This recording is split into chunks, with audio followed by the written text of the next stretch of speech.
Blood coagulation.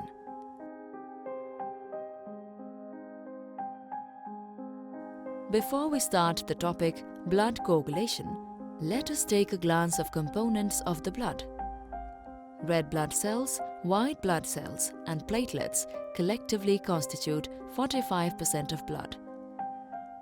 Rest 55% of blood contains plasma. Fibrinogens are needed for clotting or coagulation of blood. Our body contains a natural process to stop bleeding from minor cuts in a matter of several minutes.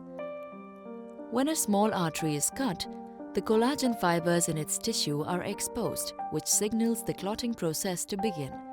As platelets begin to adhere to the cut edges, they release chemicals to attract even more platelets. Eventually, a platelet plug is formed and the external bleeding stops. Platelets attach to fibrinogen. The immobilized fibrinogen attracts the factor of blood coagulation.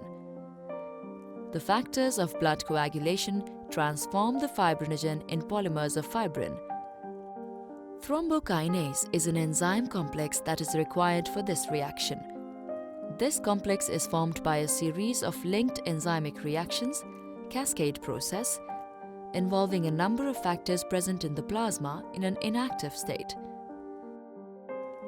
After the formation of fibrins, molecules of plasmins start to get attracted to fibrin net. Later on, these molecules destroy the fibrin net. The fibrinolytic degradation products are phagocyted by macrophages and eosinophils, and the normal blood flow is restored.